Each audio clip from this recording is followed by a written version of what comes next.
At first glance, this story seems fairly straightforward. A World War II Wellington bomber is shot down on a mission in 1944 and crashes into a hillside near to Budapest.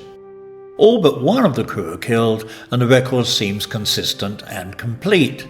But a closer look reveals many twists and turns, conflicting information that is hard to unravel, and two gravestones that are a little misleading.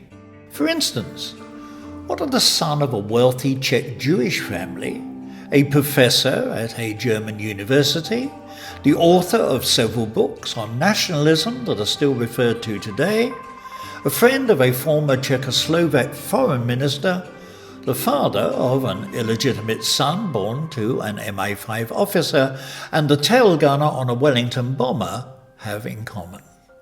The simple answer is that they are all the same person. And if we are to believe his gravestone at the British War Cemetery in Sojma, Hungary, his name was Henry Osbert Zetland. However, his service records and the flight operations documentation don't list him as that, and few of his friends or family would recognize the name. Henry was actually born Heinrich Otto Zigler on March 11, 1903, and was known as Heinz. His parents were Alice and Ernst Ziegler of Jewish descent, although they had converted to Lutheranism. They seem to have been totally assimilated, and neither Judaism nor Jewish customs played any significant part in their lives. The family lived in Prague, and Ernst was the Czech director of Creditanstalt, the largest bank in Austria. Heinz also had two brothers, Paul, born 1905, and Hans, born 1908, both of whom ultimately followed in their father's footsteps and became bankers, working in both Britain and the USA. However, Paul became a Roman Catholic and, after the Second World War, lived as a Benedictine monk at Carr Abbey on the Isle of Wight in the UK. As well as their residence in Opletol Street, Prague, the family also owned a castle in the village of Lojovice. Heinz seems to have been a highly competent student, attending a German grammar school in Prague. Even at a young age, he developed extensive contacts amongst German intellectuals. He graduated in 1921 and went to study sociology and economics at the University of Frankfurt. From there he went to Berlin and finally to Heidelberg. By 1926 he was back in Frankfurt writing a thesis on nationalism and democracy. By the age of 24, his ability and self-confidence allowed him to become an associate tutor just under the rank of professor. In 1933, though, following Hitler's appointment as Chancellor of Germany, Heinz returned to Prague. In spite of his rather short academic career, he managed to write 3 books and many academic articles, and many believed that he could have become a world-famous sociologist had the times been different. His works can still be found in libraries to this day. Although he was never a political or ideological follower of the National Socialist Party, he was in favour of Hitler's annexation of the Sudetenland and kept company with some well-known writers and thinkers known for their anti-Semitism. At the beginning of 1938, he was turned down for a Rockefeller Scholarship to America, and by 1939 we find him in London, working for a prominent British diplomat, Sir Robert van Sittart, who was virulently anti-German, although surprisingly on friendly terms with Konrad Henlein, the leader of the German Sudeten Party. Clearly, Sir Robert and Heinz agreed on some form of annexation, and this created a sort of bond. As a diplomat, van Sittart was also involved with the intelligence community, and it may indeed have been via him that Heinz became romantically involved with Lady Mary Swinfen, who worked for MI5 at Bletchley Park, the code-breaking centre. Following their affair, a son Toby was born in 1941. Toby went on to become a successful literary agent, and Mary Wesley, as she was later known, became an author in her 70s, writing several popular and highly regarded novels. Heinz undoubtedly moved in exalted social circles, and along with Lady Swinfen and the Czechoslovak Foreign Minister Jan Masaryk, they all attended rather wild parties in Cornwall at the house of Lieutenant Colonel Camborne Painter. One of Mary's books, The Chamomile Lawn, told many stories from this period and was ultimately made into a TV series. In 1990, she made a trip to Scheumar to visit Heinz's grave. Possibly because of their conversion to Lutheranism, Heinz's parents felt they were safe from Nazi persecution. However, this wasn't so. And Ernst Ziegler died in Theresienstadt concentration camp, Bohemia, in January of 1943, and Alice in Auschwitz in December of the same year. The deportations of Czech Jews began in November of 1941, and although Theresienstadt was not officially a death camp, around 33,000 died there from malnutrition or disease. It was designed mostly for transit to the extermination centres such as Auschwitz. In some ways it was a showpiece camp, with art and music flourishing, and was shown to the International Red Cross by the Nazis to demonstrate what they claimed to be the humane treatment of prisoners, even leaving the choice of final deportees to a Jewish council of elders. In spite of his age, with the help of his influential friends, Heinz managed to join the Royal Air Force in 1940, so this would have predated the internment of his parents. It's surprising, though, that he wasn't recruited by the SOE. He worked initially as an interpreter, but later, through his connections, he was transferred to a combat unit. This could well have been prompted by the taking of his parents, although it's unlikely he would have known of their deaths in 1943. Due to disagreements with fellow Czech airmen, Heinz was then transferred to a British unit, and in October 1943 he became a flying officer and rear gunner with 104 Squadron, based first in North Africa and then ultimately in Italy.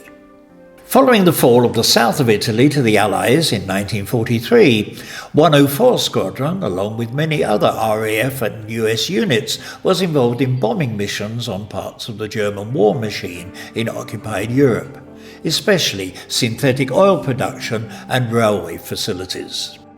104 Squadron flew from Foggia main airfield, which was often a sea of mud and, as the flight logs show, was sometimes rendered unoperational by rainfall.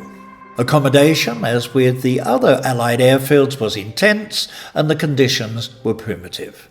However, as winter turned to spring in 1944, the site mostly dried out and some buildings and facilities were erected.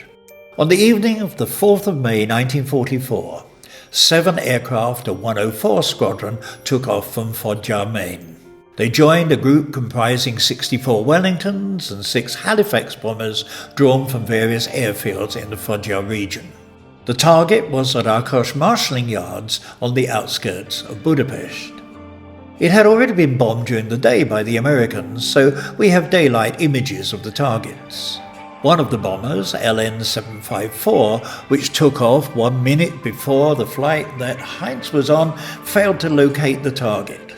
They bombed some buildings around the city and dropped a quantity of propaganda leaflets known as nickels. These leaflets were often carried by Allied bombers, and from time to time, special flights were even organized just for that purpose.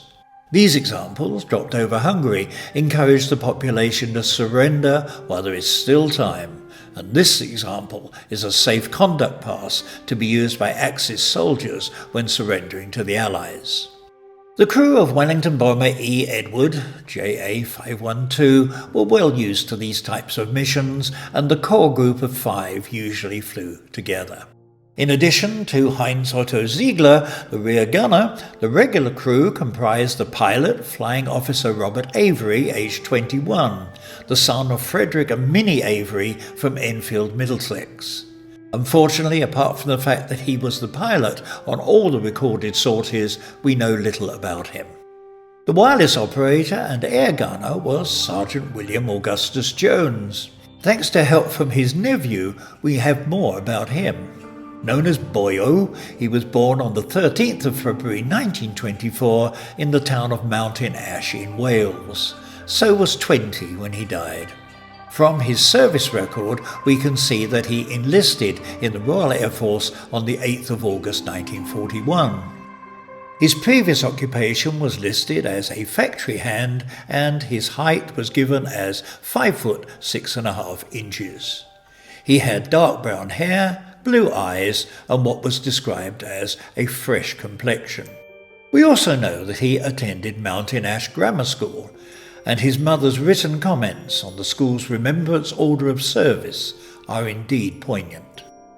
Flying Officer Ronald John Shaw was the navigator, and again, thanks to another diligent nephew, we know a little about him too. He was born on the 2nd of June 1914, and his height was 5 foot 9.5 inches. Like Boyo, he had dark brown hair, but brown eyes, and he had a scar on his forehead. He was a keen sportsman and amateur boxer. On the 26th of June 1938, he married Connie Frost, and their son John was born on the 21st of October of the same year. The family lived in Lee, Lancashire. Prior to enlisting on the 16th of June 1941, his occupation was given as police constable. He appears to have been undergoing pilot training, but became a navigator and was promoted to flying officer on the 4th of June 1943. Ronald, known as Ron, joined 104 Squadron on the 8th of November 1943 while they were still operating from North Africa. He was described as being quiet, but a highly competent navigator, several times getting the crew out of tight spots. He was best friends with the pilot, Robert Avery, and we also learn that along with the rest of the crew, he found Henry Zetland, or Henry, rather difficult to get along with. We also know very little about Sergeant Frank Stanley Freeman, the air gunner. He certainly wasn't a regular crew member. In fact, it was likely the only time he flew with Robert Avery's crew. JA512 mostly flew with a crew of 5, but occasionally, as with this mission, there were 6 aboard. This was not unusual for training or operational reasons. In the Budapest War Cemetery, though, there are just 5 graves from JA512, not 6. The 6th crew member, Sergeant Alfred, known as Percy Northrop, the bomb aimer, appears to have bailed out of the aircraft. There is a local police record of 2 parachutists being picked up near the Goldberger textile factory not far from the Danube, which could have been on the flight path, and it appears to be a matter of record that he was sent to Stalag Luft 3 in southwest Poland. This was the Great Escape Camp, immortalised in the film starring Steve McQueen and Richard Attenborough, although he would have arrived after that date and the shooting of the 50 escapees. He may also have gone on the Death March in January 1945 to Nuremberg and possibly on to Moosburg to Stalag 7A. It's a mystery why he would be the only crew member who managed to jump, though. Possibly it could have been due to his place in the aircraft at the time, which put him close to the doors. And who was the other parachutist? No other losses were notified that night. And that's not the only unknown surrounding the last moments of JA512. We have 2 reported crash sites. As only one Wellington bomber was shot down that night, unless some debris or an engine became detached, the claimed location at Torbarjutsa 98 remains a mystery. This location is quite flat, as can be seen from this panorama, and contemporary photos and newsreels clearly show a hilly area for the crash site. It's also some distance from the place where the 2 parachutists, one of which was probably Percy Northrop, were found. So the connection is even harder to establish. The other location, which would seem to be supported by the photographic evidence and indeed eyewitness accounts, is about 1.5 kilometres away, next to what was a popular restaurant at the time, the Ödegaram Chada, meaning the Devil's Peak restaurant. This aerial view shows the hill where the restaurant was located.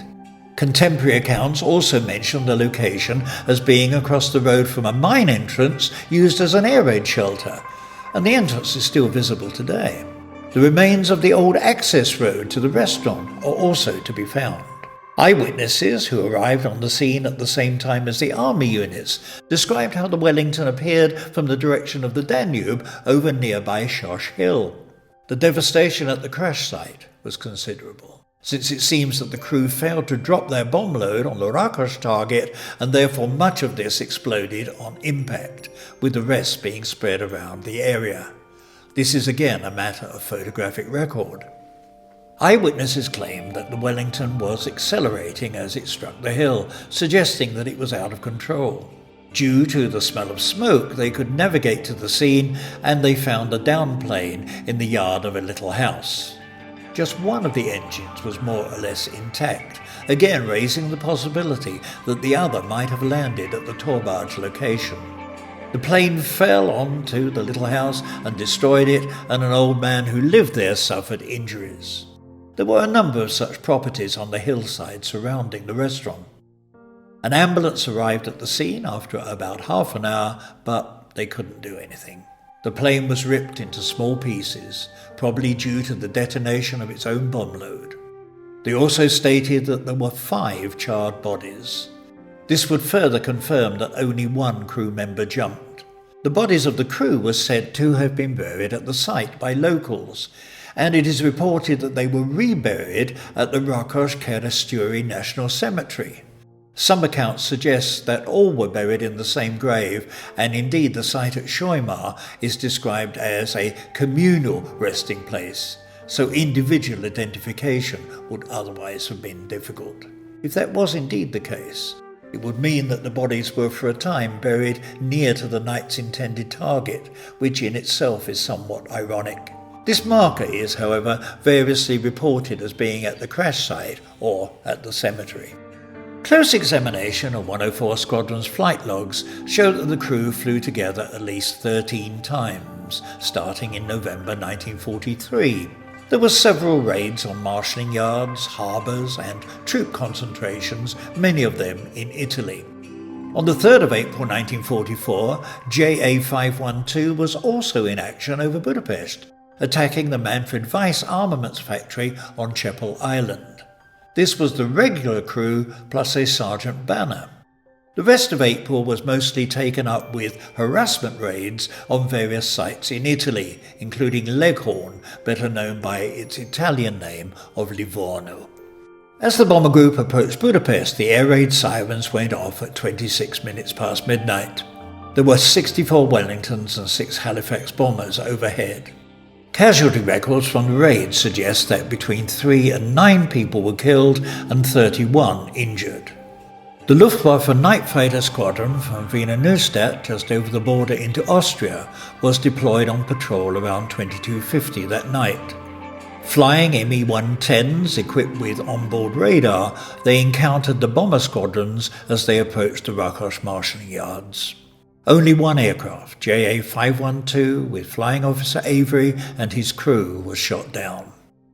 The kill was claimed by Unterofficer Herbert Nalik. It was his only success during the war, and he died 5 days later, aged 21, according to German records, shot down by flak. Since there were no Allied troops on the ground, as the Russians had not yet arrived to the outskirts of Budapest, it can only have been friendly fire. His Me-110 crashed near Dion to the south of Budapest. The parish priest István Tóth gave him a burial which he considered appropriate for a heroic death. For this he received much criticism and abuse from the population.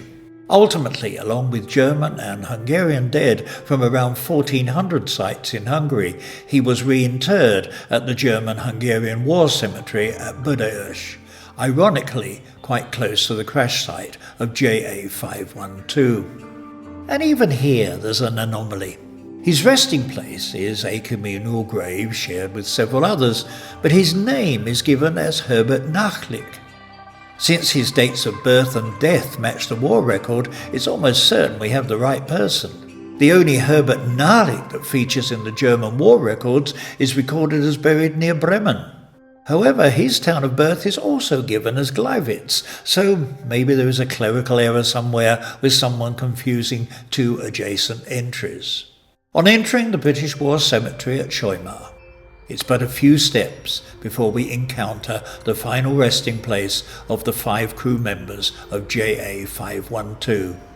The information provided is somewhat limited, but further investigation has revealed not just the mission, the confusion over the crash site, the surviving parachutist, and the issues with names on the gravestones, but also yet another story of outstanding heroism. We honour them.